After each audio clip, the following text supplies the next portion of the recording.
Ahibati billah, kalau kita melihat tren perceraian yang di Indonesia, yang mungkin sudah disampaikan oleh ustadz-ustadz sebelumnya, bagaimana angka pernikahan itu terus menurun, padahal populasi penduduk Indonesia terus meningkat. Kalau dulu tahun 2003 disebutkan angka pernikahan itu sampai 2.100.000. Sekarang kita tinggal ngecek angka-angka itu di ChatGPT sudah dikasih tahu, walaupun kadang-kala angkanya nggak benar juga, perlu dipastikan. Tapi berdasarkan data memang disebutkan tahun segitu kira-kira 2.100.000. Tahun 2024 jumlah pernikahan itu menurun drastis jadi 1,5 juta. Dan jumlah perceraiannya meningkat hampir 500.000. Dan kalau kita melihat catatan yang ada di pengadilan agama, perbandingan antara yang bercerai karena masalah ekonomi dengan masalah lainnya, paling tinggi itu masalah ekonomi. Maka anak ingin berbicara dengan antum semua untuk tidak menikah kecuali antum punya kemampuan.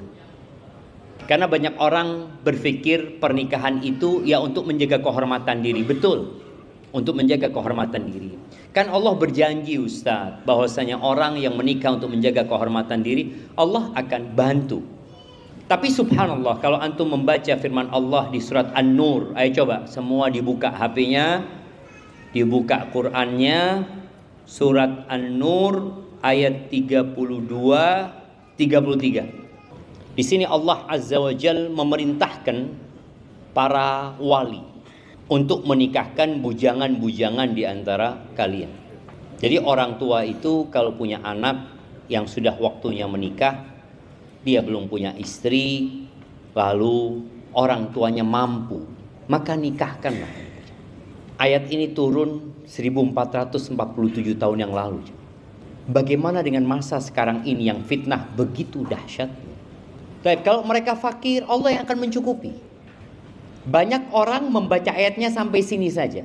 Iya, Allah berjanji akan mencukupi. Tapi ternyata di ayat 33 Allah itu memberikan arahan. Bagi yang tidak mampu, apa yang harus dilakukan? Jangan nikah. Tapi kan kita tetap terfitnah dengan wanita, Ustaz. Ada solusinya. Apa solusinya? Di hadis yang diriwayatkan oleh Imam Bukhari dan Muslim dari Abdullah bin Mas'ud radhiyallahu anhu, Qala lana Rasulullah sallallahu alaihi wasallam, ya ma'syaras syabab, wahai kaula muda. Yang dipanggil anak-anak muda, bukan orang tua. Kenapa? Karena anak muda itu punya syahwat yang berbeda sama orang tua, yang godaannya lebih besar daripada godaan orang tua. Makanya Allah Azza wa Jalla marah dan murka kalau ada orang sudah sepuh berzina. Bukan berarti anak muda Allah nggak murka, Allah tetap murka dengan perbuatan zina. Tapi ini orang wis tua, sudah sepuh, ternyata dia masih mengikuti syahwat. Nabi SAW mengatakan, ya ma'syaras syabab, man istata'a minkumul ba'a falyatazawwaj. Barang siapa di antara kalian memiliki kemampuan. Kemampuan apa? Ya kemampuan untuk membayar mahar. Kemampuan secara ekonomi, kemampuan tentunya secara fisik. Tapi bagaimana ketika dia nggak mampu?